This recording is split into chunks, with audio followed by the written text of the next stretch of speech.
पहले हम लोग समझेंगे कि किडनी की समस्या किन किन कारणों से होती है। उसमें अगर हम लोग सबसे पहली बात करें तो डायबिटीज़ जो नंबर 1 है, जिसके कारण किडनी की डिजीज़ होती है, किडनी की बीमारी होती है, सीकेडी होती है। दूसरे नंबर पर जनरली हाइपरटेंशन ही आता है। तो hypertension is one of the important cause for kidney diseases. So क्या होता है कि ज़्यादा बीपी होने से आपका डायरेक्टली रीनल डैमेज होने का, किडनी डैमेज होने की संभावना रहती है, या फिर और इनडायरेक्ट बहुत सारे पाथवे हैं जिसके कारण किडनी खराब हो सकती है। तो good control of blood pressure is very important for control of kidney disease in hypertension.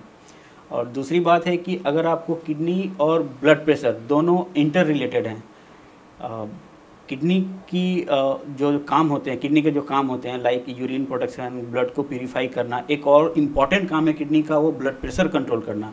अगर किडनी को खुद से किसी और कारण से भी अगर किडनी डैमेज हो जाए तो आपका ब्लड प्रेशर बढ़ जाता है जी। ब्लड प्रेशर के कारण भी किडनी डैमेज होता है, किडनी डैमेज के कारण भी ब्लड प्रेशर बढ़ जाता है। तो दोनों इंटर रिलेटेड हैं। तो दोनों साथ में अगर हो जाए किसी को तो ये कितनी खतरनाक हो सकती है। मैं यहाँ समझने की कोशिश कर रही हूँ कि अगर कोई बीपी का मरीज़ है, उसे किडनी की भी दिक्कत है, तो क्या क्या प्रिकॉशंस लेना आगे जाकर नेसेसरी हो जाता है। एक तो आप ब्लड प्रेशर को अच्छे से कंट्रोल करें। जनरली किडनी के बीमारी प्लस ब्लड प्रेशर दोनों मतलब हाइपरटेंशन दोनों साथ में हो तो जनरली 1 या 2 दवा से कंट्रोल नहीं होता है। वो हम लोग एक्सटेंसिव मैनेजमेंट करना पड़ता है ताकि ब्लड प्रेशर बहुत अच्छे से कंट्रोल में रहे। और good control of blood pressure मतलब कि आपका blood pressure should be less than, systolic should be less than 130 और diastolic should be less than 90 जी। सो 132/1/90 इसके नीचे रहना चाहिए। और दूसरा है कि और हम लोग क्या कर सकते हैं, दवाएं हो गई।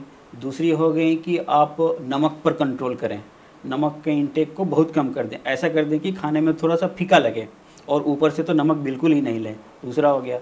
तीसरा है कि आप बहुत अच्छा एक्सरसाइज करें, कम से कम आधा घंटा एक्सरसाइज बहुत ज़रूरी है। चौथा, खान पान में ध्यान रखें।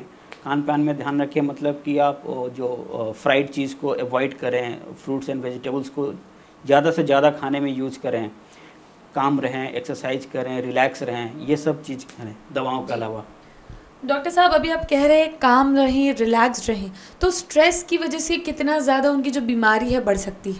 स्ट्रेस के कारण कई सारे हार्मोन्स एक्टिवेट हो जाते हैं। तो हार्मोन्स एक्टिवेट होते हैं, उसमें बहुत सारे हार्मोन्स हैं जिसके कारण ब्लड प्रेशर बढ़ सकता है। वो सब को भी ध्यान में रखना होगा। ज़्यादा कई सारी बीमारियां हैं, देखेंगे कि जैसे हार्ट अटैक है, वो मॉर्निंग में ही क्यों होता है। मॉर्निंग में हार्मोनल इफेक्ट और बहुत सारे स्ट्रेस फैक्टर के कारण होता है। इसलिए स्ट्रेस को हम लोग को हटाना होगा जी।